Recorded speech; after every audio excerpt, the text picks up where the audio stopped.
unintelligent LARPers aiming. What are they LARPing? Please explain it. Don't really need this LARP. Can't waste time where I can LARP. I'll copy and paste out. Welcome back to Content Detective, a series where I play dress up in an oversized blazer and I try to find out why people act the way they do on the internet. Today I'm going to be analyzing LarpTubers. As I mentioned in my last video regarding the techno-LARP situation, I had said that I found LarpTubing to be an extremely lazy form of content, and that I'm not the biggest fan of it. And ultimately I believe that LarpTubing is a waste of talent.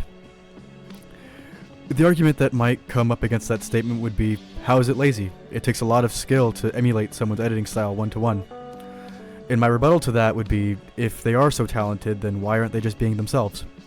Why do they need to leech off of a brand that took the original creator a lot of years to curate and just perfect?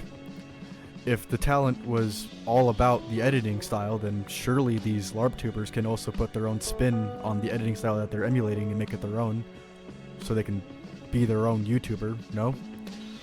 But talent as a YouTuber takes so much more than that, and I know I'm not necessarily one to be talking, considering the fact that as of recording I have, I think, 92 or 93 subscribers, and most of, if not all of my videos are made out of boredom, but being a content creator is a mix of so many other things that you don't need 100k subscribers, and you don't even need 100 million to see blatant talent within someone.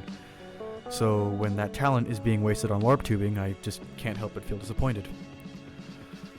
Anyone who has been on the internet for a really long time have seen the golden age YouTubers grow up, and because these individuals missed the way they felt as a kid when they were watching Prime Markiplier, PewDiePie, or Leafy is here, they'll do anything to simulate the way that they felt, and they're doing so with LarpTubers. And the LarpTubers are very aware of this, and it's the easiest way to exploit someone's old emotional attachment to a creator who has moved on and grown up. In short, LarpTubers are exploiting pre-existing parasocial relationships to ultimately boost themselves in the algorithm and to boost their careers as YouTubers. And I'm not sure I need to say this, but I'll say it anyways, to any smartass who thinks that I'm LARPing as iDubbbz, you're wrong. My whole brand is not centered around pretending to be iDubbbz. I am simply a sardonic individual who wants to share an opinion or a thought to the internet no matter who sees it. While the title of my series may be inspired by iDubbbz's content cop, if I were truly LARPing as him, the series would be called LARP Cop or something retarded like that. Among other things, but, you know, it's really meticulous. I won't get into it. Considering how small my channel is right now, I doubt that this will be seen by a lot of people, but if I can at the very least contribute to man-made, imperfect content creation, then that's all that really matters to me. In any case, though, let's get on with this investigation.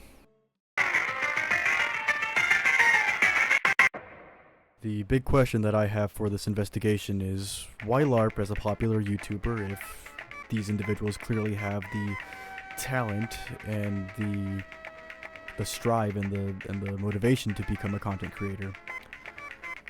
I had one idea in mind, and it was because the LarpTubers deep down are afraid of not being liked for who they actually are. And so they'll put on the skin of an old YouTuber like a skinwalker to emulate them and try to garner a big group of supporters who miss the old Markiplier or Leafy or whomever. I know the reason that most people will say is, I'm just doing it for fun, but I have reason to believe that that is not the case at all. If this was for fun, then why make money off of it? Why profit from someone else's career blueprint? If this truly was for fun, as they say, they could at the very least brand themselves as up-and-coming YouTubers who are inspired by their favorite content creators. But again, that is not the case. People just see this LARPing epidemic as mindless fun, when in truth it is not only exploiting careers, it is exploiting nostalgia and the desire for simpler times that everyone is experiencing right now. There is something to be gained from all of this, and it isn't seeing thousands of strangers smile over the fact that someone is pretending to be the old Markiplier, or Leafy, or PewDiePie, or whoever. This is the reason why I believe this is all just for money. And in the case of TechnoLARP, in the last video when I said that there was a chance of him making profit from LARPing as Technoblade, I was not entirely wrong to say that. He did have a separate link in which people could donate to him, and that was as TechnoLARP, alongside the to donate to charities. TechnoLarp apparently also had his own creator code for a store, so he was doing business LARPing as Technoblade and not as himself. So not only did TechnoLarp use charity as a guise so that no one would dig deeper into where the monetization was going, he exploited the fact that Technoblade's death left a really big hole in the Minecraft community that is still felt today even 4 years after his death. When people miss someone that dearly and deeply, even being able to relive the old moments means the world to them. But this is really unhealthy, and it doesn't let people move on in a proper way. And the fact that TechnoLarp collabed with Skeppy as TechnoLarp just felt in bad taste and was just wrong to do. Another thing that I want to touch on is the fact that, in my eyes, these LarpTubers are brand and reputation liabilities. Just sit with me for a moment on that one.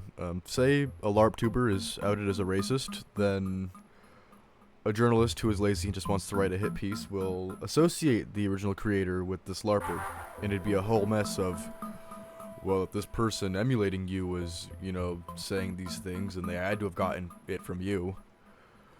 And because when a LARPer, is, outed like that, people would still assume that they're playing some character, or that they were in character when they were saying those kinds of things. So then it ropes in the original content creator, and then they have to explain to businesses and people that they have deals with that someone was impersonating them and that they did not say those politically incorrect things. I'm willing to accept the fact that this scenario may be a bit of a stretch, but you cannot deny that is how jumping to conclusions works, and that's why drama happens on the internet in the first place. And this is because people are, pardon my French, fucking stupid. It's a bit unfortunate, but, that's unfortunately how a lot of dramas that I've, seen play out. It's just because no one's listening to each other. It's just talking to a brick wall, through a brick wall, through a brick wall. I think that scene from SpongeBob, but, there was, 10 walls between Squidward and SpongeBob. The last exhibit that I would like to showcase is that through LARPtubing, originality is ultimately being lost.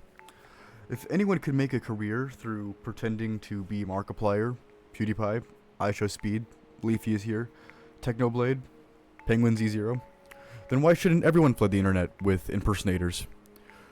The reason why it can't get to this and ultimately won't is because if YouTube is overrun with LARPTubers, then the platform dies. No one goes on YouTube anymore to see original content, and corporations aren't willing to partner with fake imposters when they could be partnering with the real deal. But corporations wouldn't be able to do that with the real creator because they were drowned out by the fakes. And by ultimately giving attention to these individuals who are LARPing, then we create an echo chamber that invites other people to attempt to try copying someone else. And by doing so, we create an environment that has no original thought left. And we're left in a dystopian internet society where people seeking genuine entertainment literally cannot find good content anymore. I seriously hope it doesn't get to this point, and like I said, it's highly unlikely, but it's something that we should all be wary of.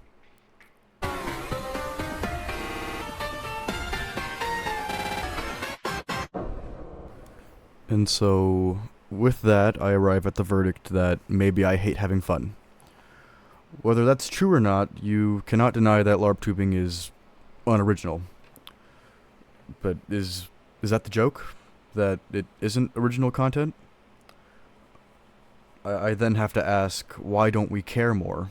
Shouldn't we want people who are unique?